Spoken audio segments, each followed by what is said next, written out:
Je vais commencer par vous raconter une histoire, mon histoire. J'étais un élève de 3e dans un lycée douillet du 7e arrondissement. J'avais des résultats scolaires moyens, voire très très moyens. Alors les profs ont soufflé à l'oreille de mes parents qu'il serait souhaitable d'envisager un cycle court, c'est-à-dire en fin de 3e de m'orienter vers un lycée professionnel.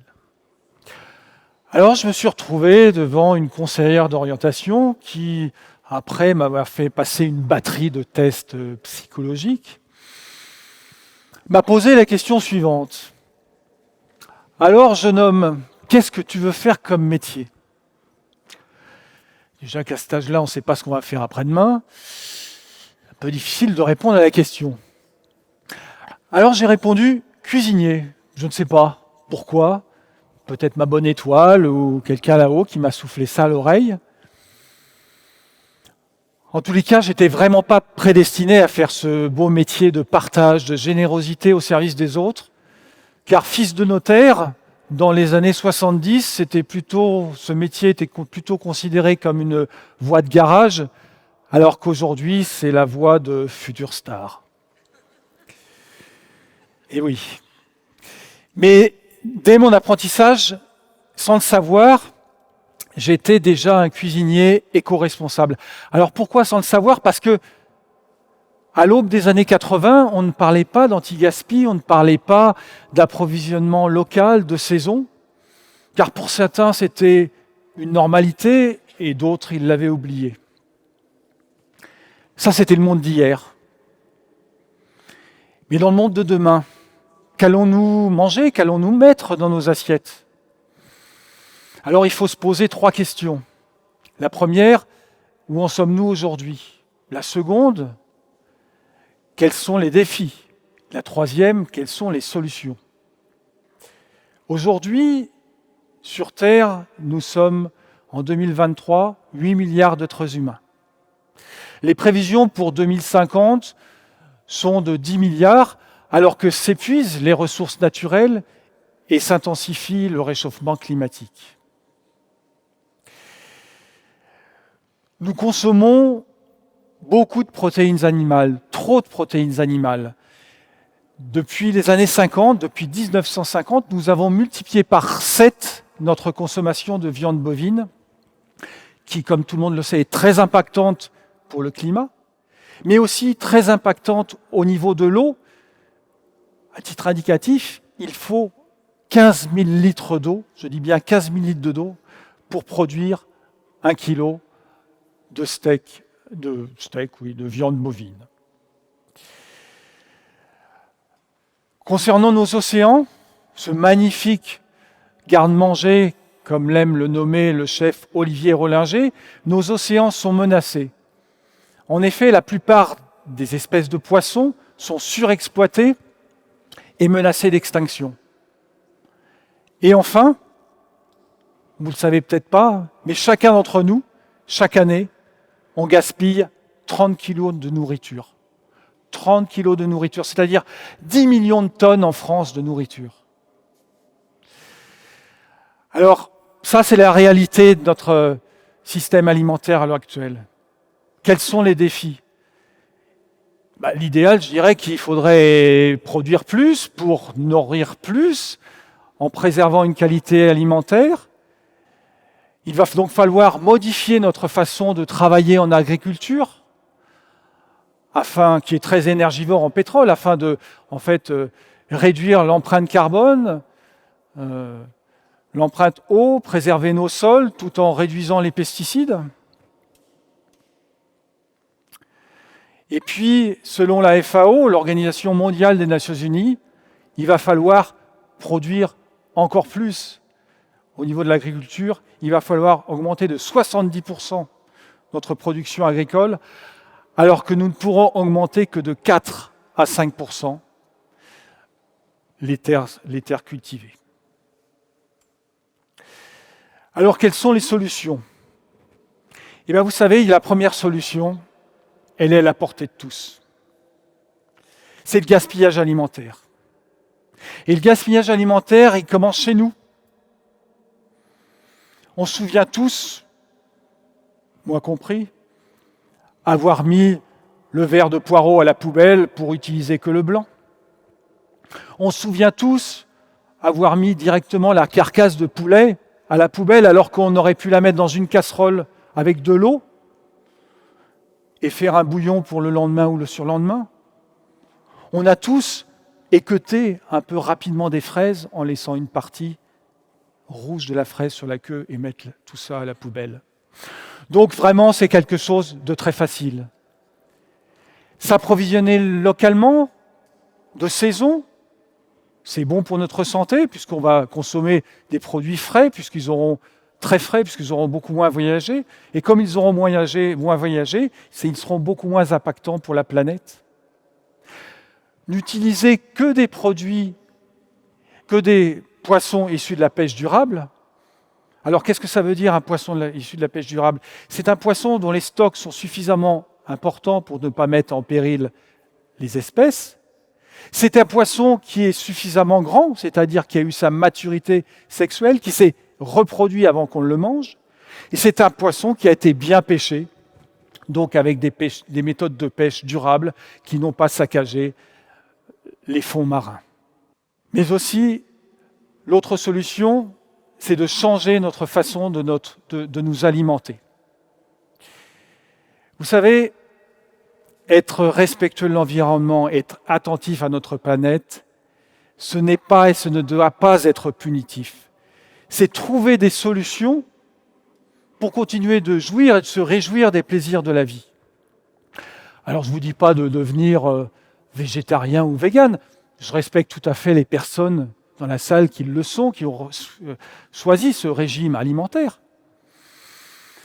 Mais c'est en fait modifier le contenu de nos assiettes en réduisant drastiquement les protéines animales et en augmentant les végétaux et protéines végétales afin de garder un équilibre alimentaire. Ça, c'est important. Et de garder cette notion de plaisir. Qu'allons-nous manger demain, dans le monde de demain, en 2050 ? Alors, rassurez-vous, pas des pilules. D'abord parce que, comme aime le souligner Eric Birlouès, qui est un sociologue, spécialiste et expert en alimentation et en agriculture, l'être humain ne se nourrit pas de nutriments, mais d'aliments qu'il transforme, qu'il cuisine. Et pour vous faire sourire, un chercheur de l'INRAE, il y a quelques années, a fait une étude qui, selon lui, pour obtenir 2000 kilocalories, notre besoin quotidien, il faudrait avaler chaque jour 350 pilules de 1 gramme avec 5 litres d'eau. Donc on est très loin de la notion de plaisir. On va laisser ça à nos astronautes pour aller sur Mars ou dans d'autres galaxies. Ça, c'est certain. Mais par contre, nous allons introduire dans notre alimentation des produits qui ne font pas partie de notre culture. Je vais vous parler en premier des insectes. Alors certains connaissent déjà ces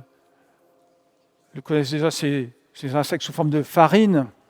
On les utilise beaucoup à l'heure actuelle pour réaliser des gâteaux. Mais je vous parle des insectes entiers, parce que c'est vrai, vous pouvez grimacer, mais on en mange déjà un peu, qui ressemblent à des insectes. Les crevettes, par exemple, il y a déjà une carapace, une antenne, donc pourquoi pas ? Et les insectes ont l'avantage d'être très protéinés, d'être 100 fois moins impactants que l'élevage bovine, et de pouvoir être élevés sur des surfaces assez réduites. Je vais vous parler aussi des algues. Alors les algues, on les connaît tous, on nage à côté quand on va se baigner dans la mer, mais c'est vrai que ça ne fait pas tellement partie de notre culture. Elles sont très appréciées par les Asiatiques. Vous connaissez peut-être la laitue de mer, le wakame, le nori, le kombu. Elles sont très nutritives, mais l'avantage des algues, c'est que, au-delà d'avoir 145 espèces comestibles, dont la plupart proviennent de nos côtes, elles n'ont ni besoin d'eau douce, ni besoin de pesticides. Ça, c'est plutôt très bon pour nous, pour le climat. Et en plus, elles sont très faciles à cuisiner. On peut les cuisiner déshydratées, fraîches, en saumure. et faire des plats merveilleux comme des bouillons, des condiments, des soupes. Après, un aliment du futur qui va arriver, mais peut-être pas tout de suite. Peut-être pas tout de suite, c'est la viande de laboratoire, la viande de synthèse. Pourquoi pas tout de suite? Parce que déjà, ça a un coût énorme. De grandes entreprises travaillent sur ce sujet. Ils ont des problèmes de coût, des problèmes de texture et de saveur. Donc c'est ces 3 problèmes à résoudre. Et pour vous donner une idée, d'ailleurs c'est pas très vieux, hein, le premier steak de laboratoire a été créé en 2013. C'est un chercheur néerlandais qui l'a créé, il s'appelle Mark Post. Et ça lui a coûté la somme de 250 000 €. Donc là, effectivement, on est quand même loin de la consommation de tous les jours. Après, il y a les fermes verticales. Alors ça concerne principalement les fruits et légumes. Ça sera l'avantage des fermes verticales, c'est que ça prend très peu de place sur terre. Donc nous qui avons un problème de terre cultivable, ça peut résoudre ce problème-là. En plus, on peut les mettre à l'intérieur des villes, à l'extérieur des villes. D'ailleurs, il en existe déjà une à Romainville, juste à l'extérieur de Paris. Ça répondra quelque part à une attente des personnes qui habitent dans ces villes, dans ces grandes métropoles, à pouvoir manger local plus facilement. On va passer un peu dans la science-fiction. Je vais vous parler des imprimantes 3D. Je n'y crois pas du tout. Donc rassurez-vous.